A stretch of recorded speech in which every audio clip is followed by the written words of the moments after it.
840 years before Nightmare Moon. The winds howled furiously around the cloaked and bundled stallion that was carving his way through the snowdrift surrounding the towering crystal spire at the edge of the imperial capital's municipal border.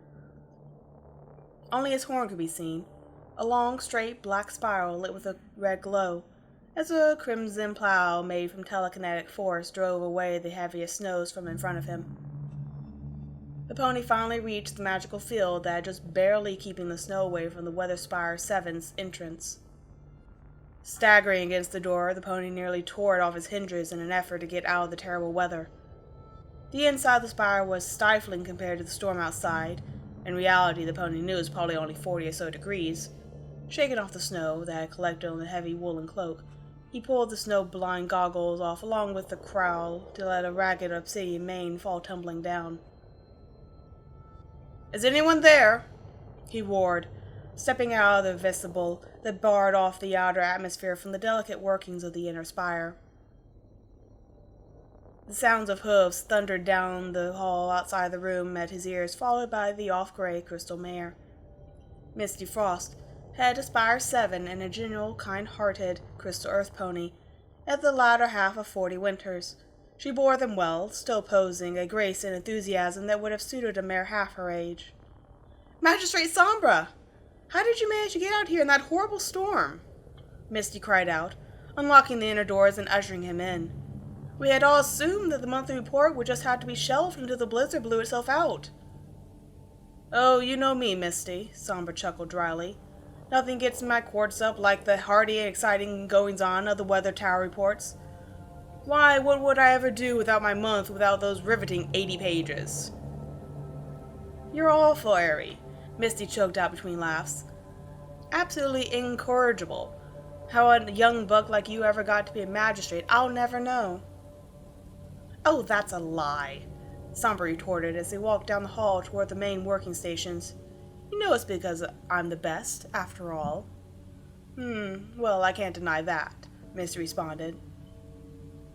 "When they told us 3 years back that our old magistrate had passed, and his replacement wasn't even out of his 20s, I thought one of us must have pissed in one of the cadenza's brandy decanters to get that crap assignment.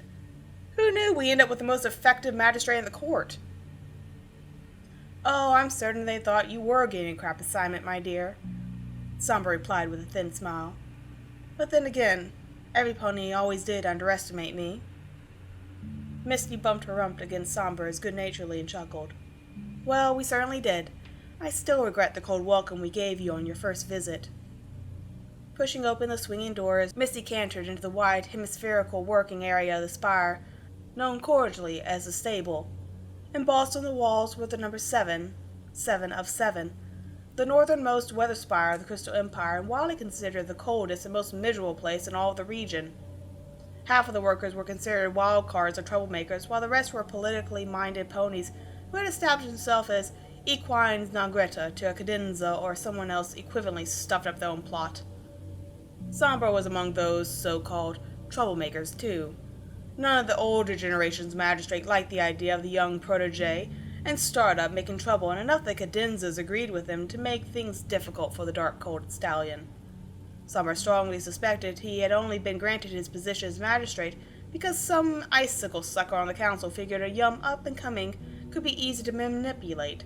He had graduated at 25 from the Imperial College with 2 advanced principles in crystal magic and law, a practically unheard-of feat of intelligence.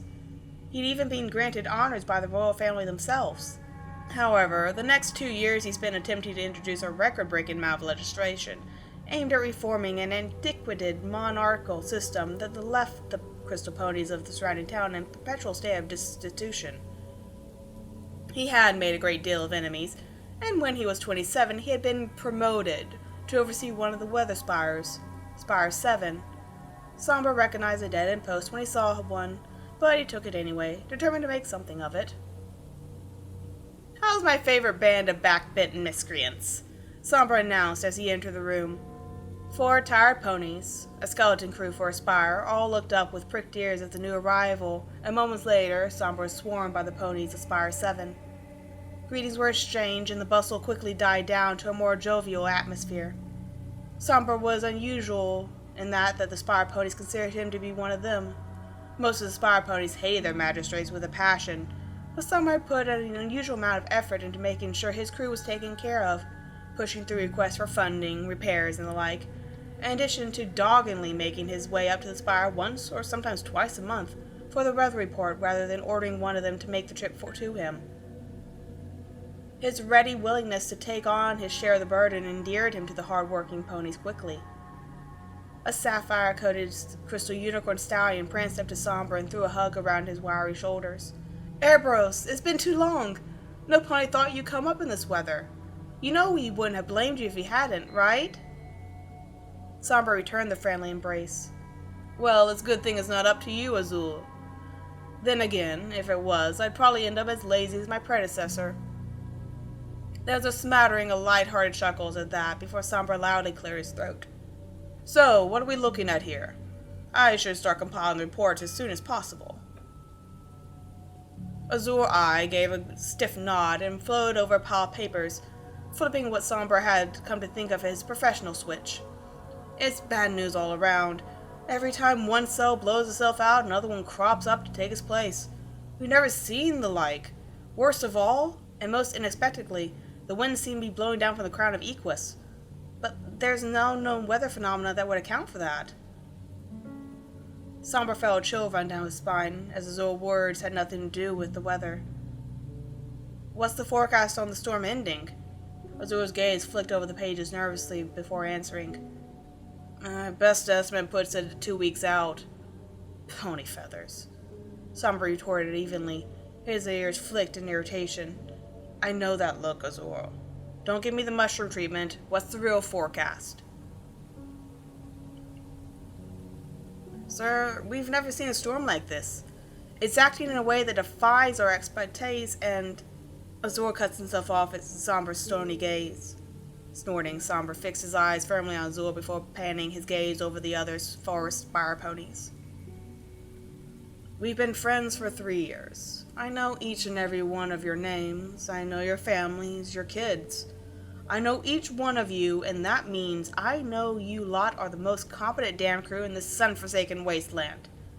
I don't believe for a second that the lot of you haven't come up with a working theory. I thought you respected me enough to share it with me, but I suppose I was wrong." "Sombra." Misty put her hoof on his withers before letting out a long sigh and turning to Azul. "Tell him, Az." "Misty, he can't bring this back to the Empire," Azul responded darkly. "It's complete speculation, and worse, they'll use it to string him up by his horn." "Azul, I gave you an order," Misty said in a low, deadly voice, her eyes narrowing. Azul cringed, but finally nodded. "Well, you asked for it," he said dolefully, before pulling out a few scrolls and handing them over to Sombra. "By all accounts, there's no sign that the cells will stop forming. We can't detect any significant degradation in the wind force, temperature, or size of the child cells at the point that they are, as good as makes no difference, identical to their parent cells." Sombra's eyes widened with every word as he examined the raw data that had given him. "This? Are you saying the storm will never end, Az?" Letting out a sigh, Azul shrugged. "Theoretically, it would have to end sometime. Conservation of energy takes that much. But basically, yeah. Unless something intervenes, that I speculate that the storm will overwhelm the tower within a month. Without their magic, the town will probably succumb within a week to 2 weeks, depending on the weather Pegasi. The Crystal Palace will probably be buried a month later. Fortunately, I expect most of the pink pansies would have starved by that point." Each of the Spire ponies was watching the exchange by now, and Sombra saw the same expression on each of their faces. Grim resignation. They all knew about this. Paula had known about it for over a week. They had all put on a cheery show for him when he showed up, so he would swallow their lie. Even if they did it for him, it still hurt. They wanted him to think everything was okay, so that he wouldn't be blamed for when things went to Tartarus. Setting the scrolls down, Sombra rubbed the bridge of his muzzle. "All right, I'm bringing this to the Magistrate Council. But you aren't wrong. They'll never accept speculation. I'm going to prove you all right, and then, hopefully, we'll get some actual decisions out of those powderheads. I need a place to work. Is my office open? I'll unlock it for you, Misty said, moving toward the hallway. Every pony else get back to work. Sombra's going to need all the data we can give him. He's going to polish this frozen turd. You hear? A chorus of yes ma'am sounded from the tired workers as Sombra and Misty left the stable. He followed her down the hall and took a ride at the Versible. Further down was a set of offices, each of which was locked up mostly from disuse. Ostensibly, every magistrate had an office in their spire, but they went unused so often that most spire ponies converted them to extra storage space for various materials. Sombra was one of the only ones that actually worked in his own on occasion. Reaching up to rifle through her mane, Misty pulled out a small, worn key and slid it into the lock on the leftmost office, turning it with a dull cluck. It was dusty, but serviceable. There was a pair of desks crammed into the small space, and a few chairs along with a large shelf for storing scrolls and tomes. Laying out the scrolls that Azurai had given him, Sombra maneuvered himself around to sit behind his desk, pulling out several blank scrolls to make notions and equations on. You don't have to do this, you know, Misty said, sliding in to sit across from the dark-coated stallion and bend over an ominous report. You can still take the other report back. Maybe advise them to store up the windbreakers around the outer perimeter to give the town more time. I'm sure this winter will blow itself out eventually. I'm not taking that chance, Misty, Sombra answered, not looking up from his work. I have no reason to doubt any of you up here in Spire 7. If you say this theory is sound, then I'm going to prove you're right, so that we can do something about it. Glancing up, he caught Misty's blue gaze with his own fiery amber orbs. And I'm certainly not leaving my friends up here in this sun-forsaken outpost to freeze to death when the storm wall overwhelms the inimitable border. Misty gave Sombra a tired smile. You're a good stallion, Era. Too good for politics. You know that. I can name at least 3 of my rivals that will piss themselves laughing at you for calling me too nice, Sombra answered wryly, marking down an arcane equation only to scowl at the result. You could have gone into academia, you know, Misty said softly, her gaze taking on a distant quality. You're the brightest star the Imperial College had had in centuries, maybe ever. A professorship would have been yours for the taking. Bah, much too boring, Sombra responded with a laugh. Those old gray manes at the college spend all their time arguing about obscure lore that never accomplished anything new. Misty shrugged. You could have gotten an adventurous marriage then. You're young, handsome, and brilliant. Plenty of noble houses would have fought to marry off one of their daughters to you. Still would, in fact. Sombra smirked, shaking his head. You know I never leave you, Misty. You can reject me all you want, but my heart will always belong to your cold, surely angry hoofs. Shaking her head, Misty let out a tired sigh. You have a witty quip for everything, don't you? Her eyes were sad as she reached out and knocked her hoof against the scrolls. You know we're staring at the end of the Empire here, right? Unless we get a miracle, and the storm suddenly breaks of its own accord, it'll swallow up everything in 2 months' time, and that's being generous. I don't believe in endings like that, Misty, Sombra said stonily. This kingdom may have problems, but I refuse to let it die like this. I will find a way to end this storm, and then I'll find a way to end winter itself. Misty's smile was small and wan. If I were 10 years younger, and not facing the end of the world, Sombra retorted, his grim humor still running strong. Misty let out a harsh laugh and nodded. I'll go see what the grunts dug up, Misty said, by the way of response, getting up from the seat. Black Snow and Winter Dreams are working on those theories. Maybe we lucked out and they're coming up with something. Sombra grunted a response, already back in his world of scrolls and data, trying to piece together a fragment of sense in the logic-defying storm that was howling outside the walls of Spire 7. He was in the same state when Misty returned half an hour later with a ration bar made from the frost lynch, one of the only stable food sources in the Empire and the promised data. He barely acknowledged her as she sat down within hoof's reach. She was familiar with his mannerisms, though, enough to know not to disturb Sombra when he was deep in thought and deeper in his work. 4 hours later, when Misty returned to check on Sombra, the scrolls were still neatly arranged around him. Several additional scrolls hung suspended in the air orbiting the dark stallion, each one covered in equations, notes, markings, and diagrams. Misty didn't bother going into the room, just poked her head in. She did notice that, per usual, his ration bar was still completely untouched. 5 days later, Sombra was at his wit's end. "This makes no sense!" Sombra roared, howling yet another failed set of calculations across his office to bang against the door. The graying mare sighed from where she sat at her own desk and shook her head. "We did warn you," Misty marked. "The storm defies all natural and magical laws. The reputation eye-line theory was practically inspired, though. I'm a little surprised it wasn't the root of it in the end." "It all added up until the end, too!" Sombra vented, stalking along the small office. "The constantly refreshing storm cells, the force and power of the storm, all up until we get those readings in arcane predictable distancy. Not only was the ratio not dense enough to suggest a rampure eye line, the density was actually an all-time low. How is that even possible?" Misty shrugged. "I'm sorry, Air. I am. We're all sure it's the right line of inquiry. Sometimes there are just things that happen, though. Maybe the storm is just another divine karma or some other justice."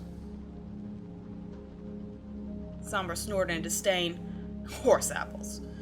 The only ones who might earn a retribute of this magnitude would be the royals, and where is the sense in wiping us all out with them?" "The spirits are hardly picky," Misty retorted. "Spirits, blah." Sombra shook his dark mane. It had become mad and heavy since he started working. On a lark, he sniffed himself very cold. "Then again, maybe my body odor is offending them. How are you withstanding the stench, my dear?" "You smell like roses compared to some of the stallions in this station when they get on a workbench, Magistrate," Misty answered wildly. "Compared to me, too, actually. Now, go. Take a shower, get some food. You'll work yourself into a torpor otherwise, and then you'll have no good to anyone. Shoo." Misty rayed both hoofs at him, from which she sat and earned a chuckle from Sombra. A small victory given his increasingly dour mood. "Very well, I'll return in an hour and set to work again, though." "Naturally," was Misty's only response as he left the confines of the office. As Sombra trotted down the halls toward the residency section, which was really just another featureless wall, with a collection of bunk rooms and a communal bath at the far end, turning over ideas about the apocalyptic snowstorm roaring outside in his mind. Every idea he came up dry, every postulate disproven, and every solution ended up so much hot air. Sombra knew his time was running out quickly. Even if he determined the source of the storm, there's no guarantee that it would be in time to stop the storm from destroying his home. So he begrudged every moment spent away from his desk and calculations. Even he had to agree, though, that he was beginning to run out of ideas. His last one had been less of a shot in the dark and more of a rock toss owned by a blind, arthritic colt into an unfathomable abyss. Whatever Misty said about it, a rupture in a ley line, that was what he'd been reduced to testing? Naturally, it come up dry. Pushing open the door to the shower station, Sombra tried to the back end of the room. Only one stall was occupied, albeit by two mares who were rather less interested in showering than they were in each other. Without pausing, Sombra snorted. "Winter, Hope, I would think you two would have better things to do," he grumbled as he walked past, eliding two high-pitched squeaks of alarm. He didn't begrudge them for their actions. If he was being honest, the situation was looking more and more grim by the day, and some could only find comfort in distraction. Winter Dreams was Spire 7's best scanner, though, and her partner, Errant Hope, was one of his best storm analysts. He needed them working. Sombra reached the farthest stall and depressed the small floor plate with his hoof and grunted in relief as lukewarm water poured down over him, washing away the grime and sweat had accumulated over the past few days. Perhaps I'm being too harsh on them, Sombra mused as he quickly and roughly scrubbed his mane and tail, carefully working out some of the worst gnarls. They've had it more difficult than most in this frozen palace. Homosexuality was looked upon unkindly in the Empire. Lots of unpleasant words were bandied about. Words like unnatural and abomination, although, honestly, he thought Sombra couldn't have cared less one way or the other what a pony found themselves in love with. But he ended up aligned against the conservative members of the council by dint of his ambience, of which ponies were treated fairly regardless of their preference. Such a small kingdom, he argued, had hardly afforded to judge a pony by something as inane as sexuality. His impassioned speech had, ironically, forced the council to reevaluate their opinions on the consideration of the needs of the empire as a whole. The end result was lifting of many restrictions by royal edict, one of the very few intelligent decisions made by the Cadenza family in Sombra's opinion. As a result, many ponies had come out in celebration, Winter and Hope among them. Sadly, such rulings were hardly enough to quell the bigotry of the council, and most found themselves reallocated to dead-end positions like Sparrow 7. Does this miserable empire even deserve saving? The treacherous thought had crossed Sombra's mind more than once. No, I said it before. The whole of the empire does not deserve to suffer for the mistakes of a few weak-minded Dannies. The water began to turn frigid again, and Sombra stomped the deactivation plate in annoyance.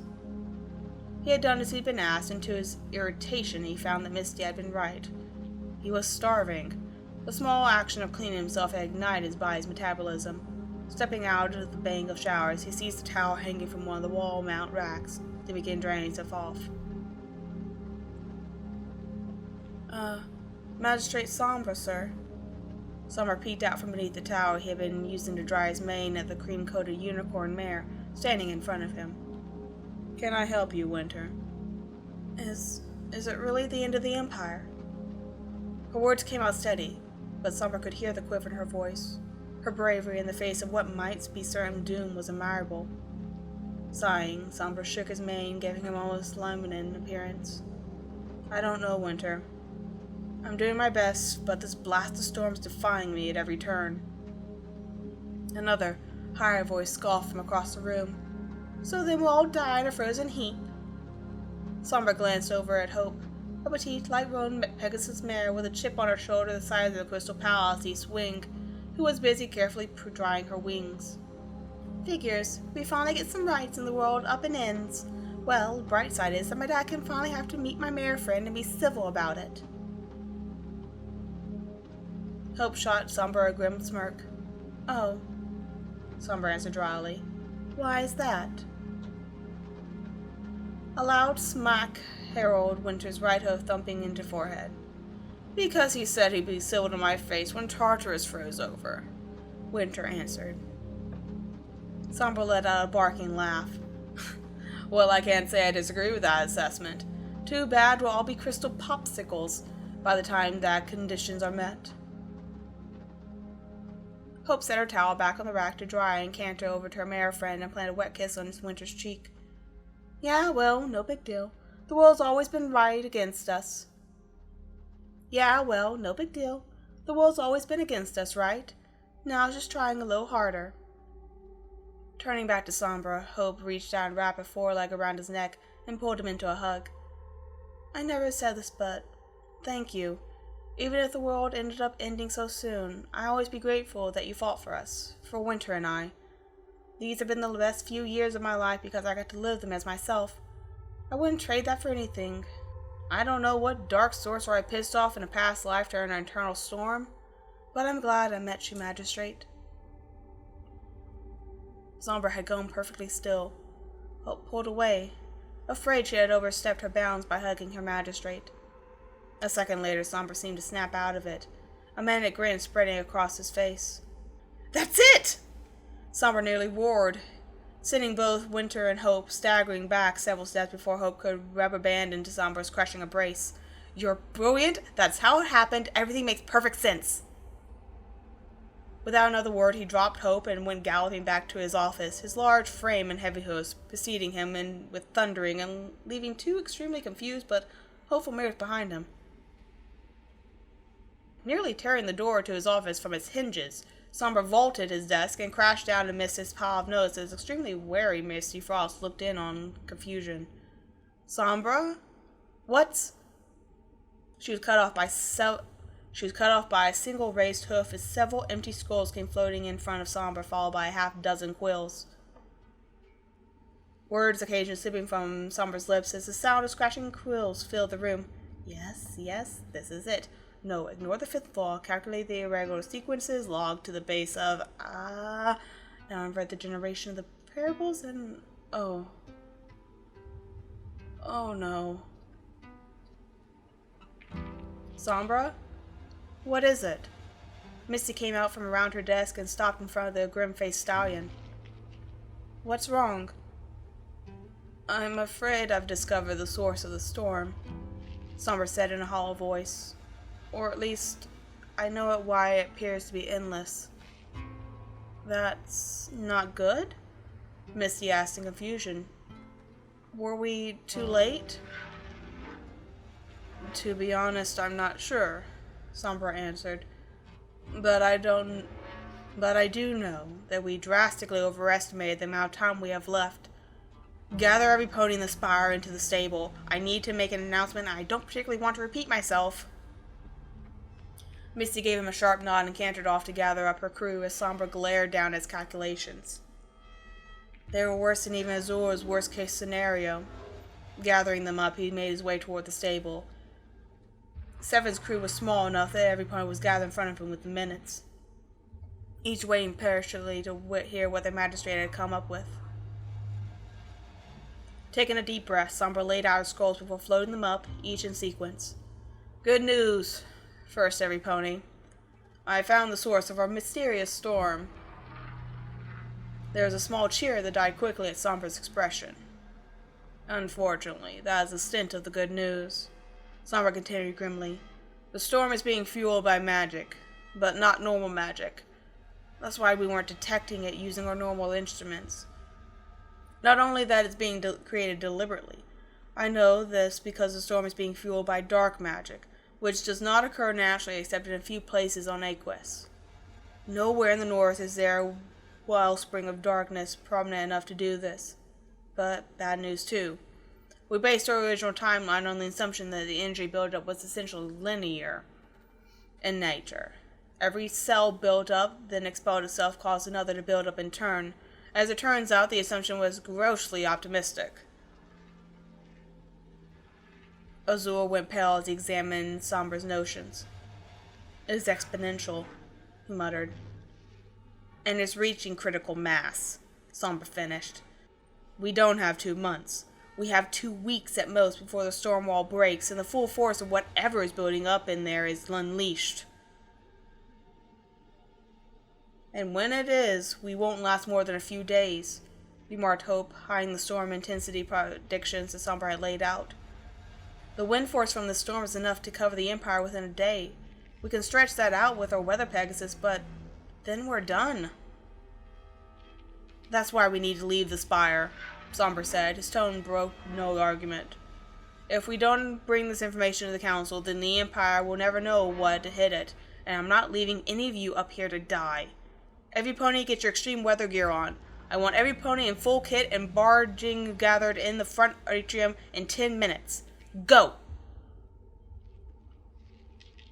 His final word boomed out through the stable, and immediately every pony scattered to their bunks. Sombra already had his gear set up and ready. He had never removed it from the lockers after he arrived several days ago. It didn't take him long to fully equip himself using his magic. The last attachment to go on was a case containing his notes, secured with locks and wards. 5 ponies plus him, all trekking back to the Empire, abandoning their posts wouldn't do them any favors, but his math wasn't wrong. Spire 7 was going to be uninhabitable within a week, and Sombra refused to leave any of his friends in that situation.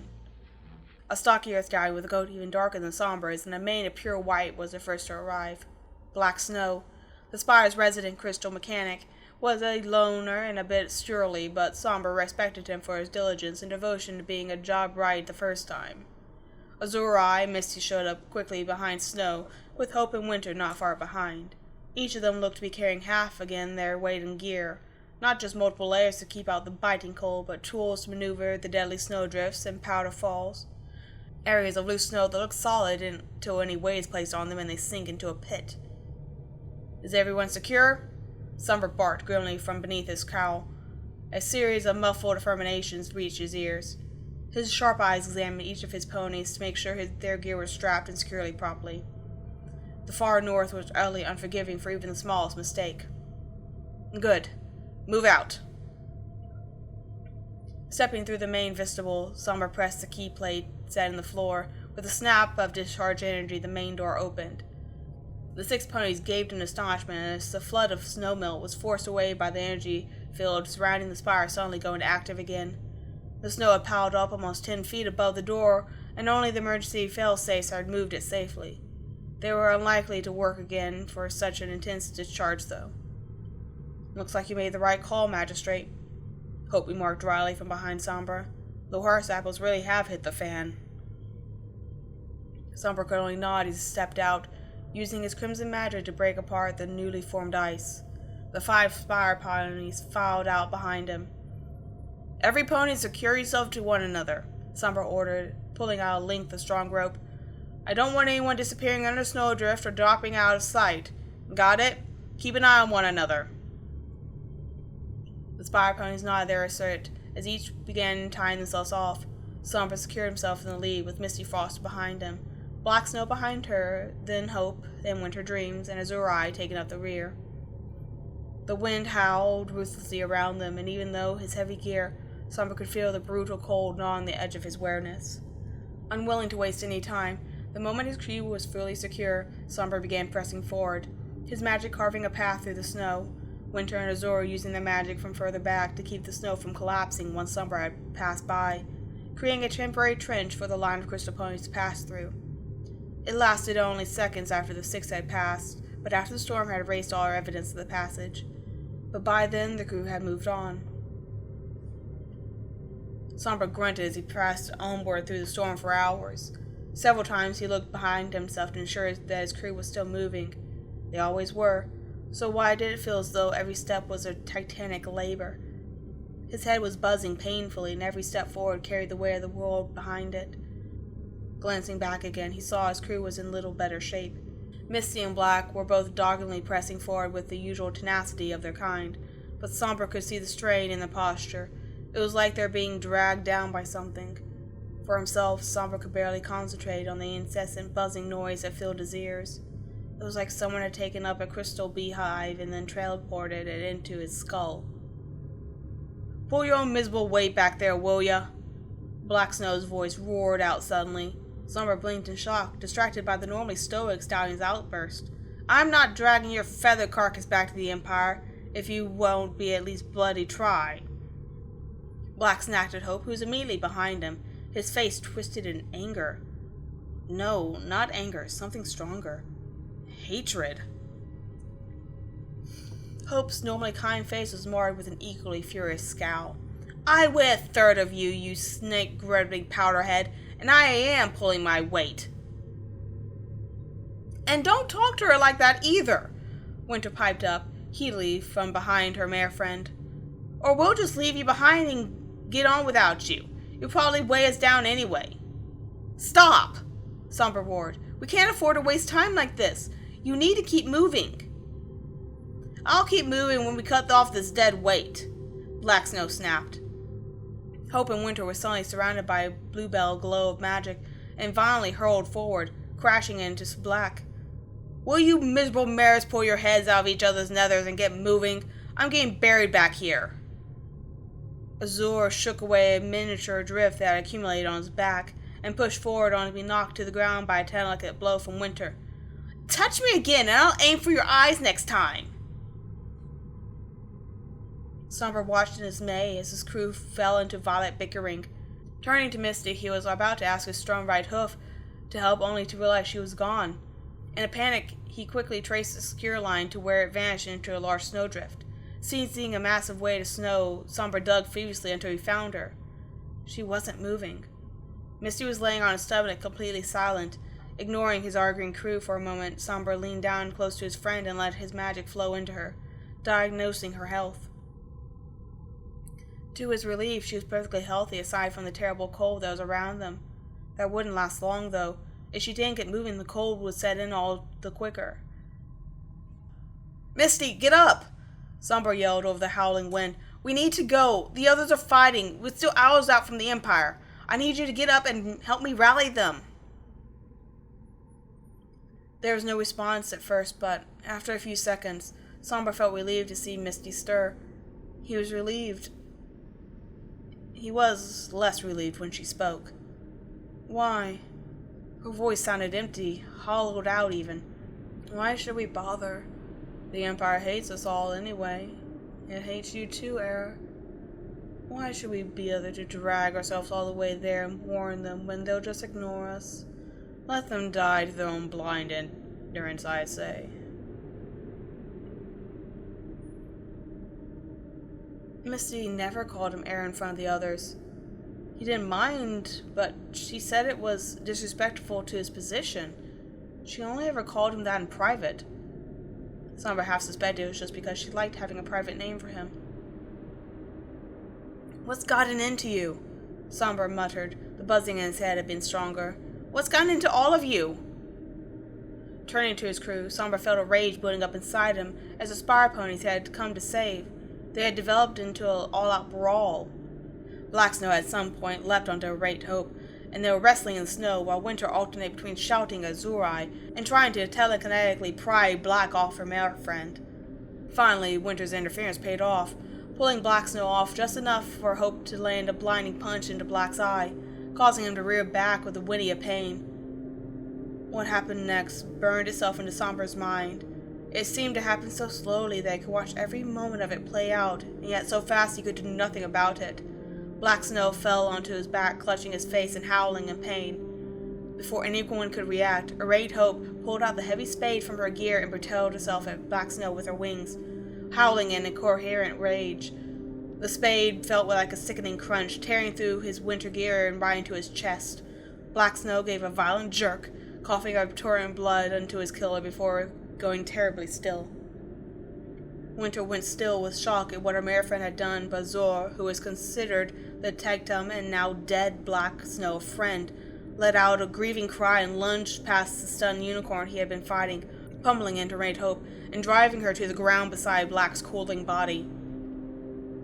Sombra heard the gut-wrenching sound of a horn piercing flesh as Azor's eye impacted the petite Pegasus. As Azor stood above the mortally wounded Hope, Winter let out a maddening shriek and lunged at Azor, taking him to the ground and beating him with her hoofs, firing blasts of telekinetic force into his face, all of it happening in a matter of seconds. Sombra finally found his breath again, felt a jolt of electricity carving through his veins, power forward through the blinding snow. Sombra seized the grief-maddened Winter Dreams to try and pull her off of the brutalized Azor. That was a mistake. Despite being horribly wounded, with the whole left side of his face nearly crushed and his black horn shattered, he still shrugged off and seized the spade that was still sticking out of Black Snow's corpse and wrenched it out, only to plunge it several inches into Winter's neck, near the seams of her suit. Winter Dreams gave a weak, startled gurgle, staring down at the shank of the spade that was protruding from her neck in surprise, before glancing at Sombra, terror replacing madness that had been there. Sombra could only stare back in shock as the light in her eyes slowly went out and she hung limply in his telekinetic grasp. Azor's wounds claimed him only moments later, his body heat and lifeblood seeping out of his body as he collapsed in a heap at Sombra's hoofs. "Why?" Sombra muttered hollowly as the lambent glow of his magic winked out, dropping the corpse that had once been the brilliant, optimistic Winter Dream into the unforgiving snow. "Why did this?" The buzzing had returned in force, craving his mind in half. He couldn't dwell on this now. He would wallow in grief and shock when he had the time, but that wasn't the only one left. Misty was still laying supine in the snow nearby. "I'll be damned if I lose every pony of this idiocy," Sombra thought fiercely, stomping over and away from the bodies of his friends. Blinking away tears, and doing his utmost to ignore the burning, billing weight in his chest. Sombra leaned down to bite the bundle of cloth at Misty's suit at the nape of her neck to drag her out of the drift. "Misty, I need you to get up." Sombra's voice came out raw and choked. "Please, get up." Her eyes, mostly hidden by her own cowl, flicked up to stare at Sombra. They were dull and empty as before. "Why?" The question echoed in Sombra's mind over and over in a catastrophe thundering beat.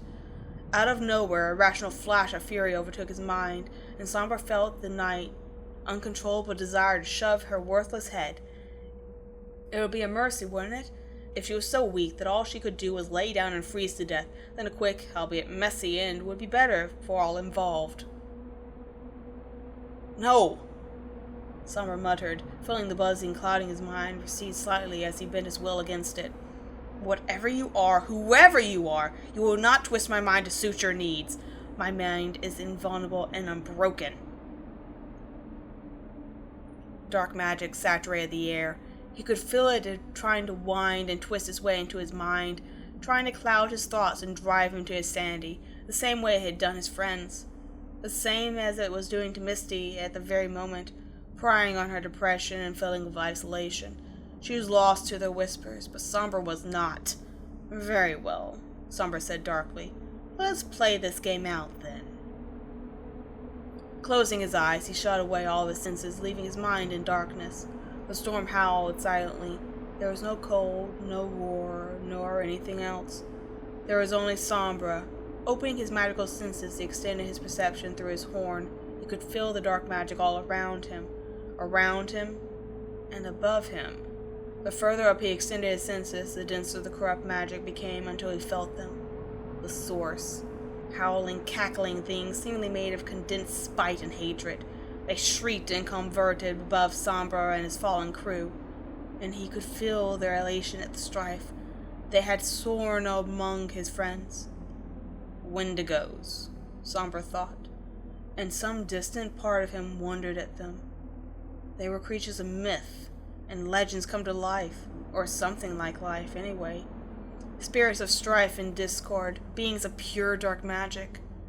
Well, to it play that game, can't they? I am no mere puppet to be strong again.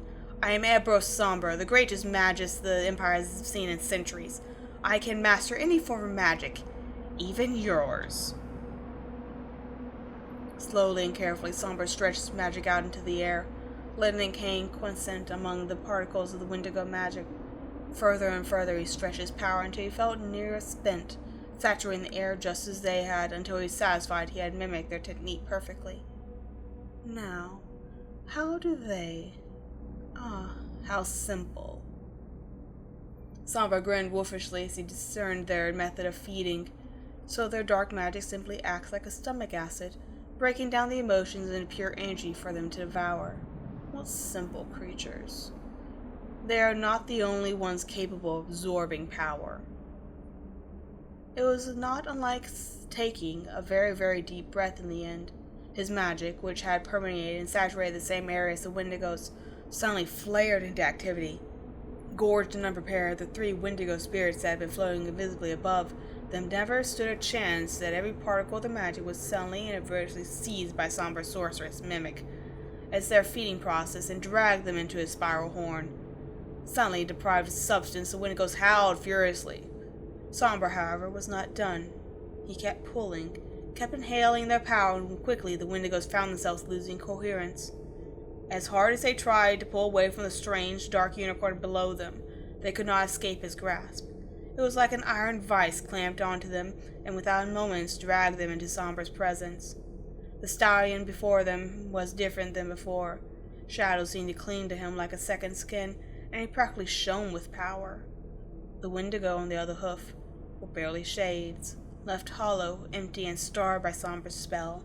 The stallion in question stared down at the withered spirits contemptuously. "I have no use for bestial cretins," he said, his voice deep and thick with energy. "But you killed my friends. You took them from me. No one takes from me." With another deep, magical breath, Sombra shredded the Wendigos, stealing from them the last power they possessed that was keeping their incorporeal forms consistent. They blew away like so much snow on the torrential winds. Within moments, the storm seemed to calm slightly, but Sombra could feel the presence of more Wendigos. Thousands more, in fact. They dwelt still behind the storm wall. They would come eventually, though. Now he knew his enemy, though, and Sombra was determined to end them once and for all. For now, though, Sombra looked down at Misty Frost, who still lay at his feet. Her will sapped by the Wendigos, nothing he could do would change that. Or can I? Sombra stared down at his friend. He could feel the weak strings of life force within her now. Something about the Wendigo's magic he consumed resonated within it. It is merely impetus. All I do is rekindle that within her, give her a new drive. Misty? Sombra said softly, now that the howling winds had died from somewhat. Some part of him felt the need to try just one more time. Try to light some response, something, anything. Will you come with me now? Please, Misty, answer me. That hated word was all that fell from her lips in response. Why? Frustration had nothing to do with the Wendigo coursed through Sombra, and he scowled. Why? He barked at her, making her start. Have you no pride? Have you nothing left to drive you forward into the dark? Have you nothing left? Misty didn't answer. She just stared at Sombra with empty, weary eyes. Fine, Sombra spat. You want to know why you're going to get up? His eyes lit with dark magic. Green, lavender, and crimson energy spilled out from them like tears as darkness spat from his horn and struck Misty in the head. You are going to get up because I command you to, and you shall do as I command. Misty's body jerked and spasmed in place for a moment as Sombra's magic thundered into her mind. Suddenly, his voice was all she could hear, all she wanted to hear. He had commanded her to rise, and on shaky legs Misty got up. Clenching her eyes shut, she let the pounding noise die down before opening them again. Her skylar returned a vibrant shade of variation. Now, Sombra said a little wearily, it's time to return the Empire. We still have a job to do. Misty gave a small nod and turned, stopping only to bite through the rope binding her and Sombra to the dead behind them, and took her place at Sombra's side. The last spell took a great deal out of me, Sombra continued, taking a few unsteady steps forward, and sure that I'd make it to the council. Nodding once more, Misty leaned in to support Sombra. As you say, Misty replied. In the end, we made it to the Crystal Empire with a warning, Sombra said.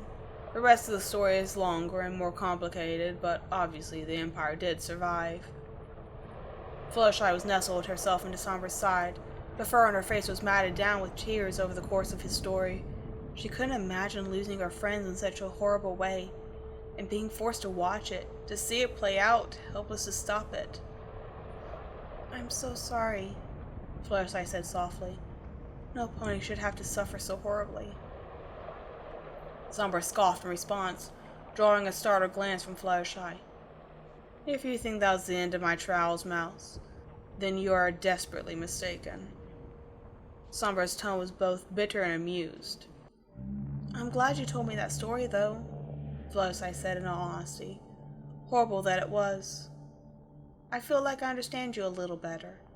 That's important to me. Sombra only grunted in response, seemingly lost in thought. Taking a deep breath, Fluttershy glanced at the clock and realized, to her shock, they had been sitting there for hours, and that it was already evening.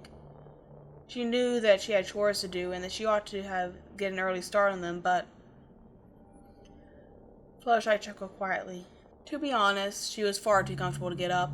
Sombra was surprisingly warm, and something about his titanic form and the way he seemed to envelop her, just by being beside her, made Fluttershy feel oddly secure. Glancing down, she stifled another laugh as she realized at some point during the story, Sombra had curled his tail around her in a manner that almost seemed protective. You know, Sombra said in a soft bass rumble, I do believe you're the first pony I've ever told the whole story to. Fluttershy blinked in surprise. Really? But the council, didn't you tell them what happened? Sombra scoffed again, shaking his head and causing his lion-on mane to flare again. Only what was necessary. They did not need the details. They were more concerned with the Wendigos and my equations anyway. Before Fluttershy could find a response, she was interrupted by the heavy knocking on the door. Oh, that must be the bed frame. I'll go attend to that, Your Majesty. A little creakily, Fluttershy got up from where she had been laying. Her body felt stiff and heavy from the long period spent immobile. Sombra pulled his tail away in an almost grudging manner before rising himself and shifting in the form of Cole Amox. Very well. I will excuse myself for a time, I think. I have languished too long today. I'm going to take an evening stroll. See it to my bed is ready for me when I return. Oh, Fluttershy responded a little disappointed. She'd been looking forward to hearing the rest of his story when the bed was set up, even if that meant sharing the actual bed with Eep! That was not the thought we want to be having, Fluttershy admonished herself. This is the opposite we want. In fact, we are getting too comfortable now. Instead, she simply gave a small bow and curtsy with her wings. As you say, Your Majesty, enjoy your walk. She made her way out of his room. Sombra's voice stopped her in her tracks. I shall, Sombra rumbled, stretching his long limbs, and know that I'm grateful for you to listen to me. Telling the story feels somewhat liberating, so thank you, Fluttershy. Sombra moved past her and left out the back door without another word, and only another pounding knock on her front door snapped Fluttershy back to reality. He called me by my name. She thought, a little annoyed at how happy that seemed to make her. Even without any pony else around him, maybe this will work out after all. For the first time since the whole mess had started, Fluttershy felt a small spark of hope ignite in her heart as she trotted into the living room and opened the door to greet the movers.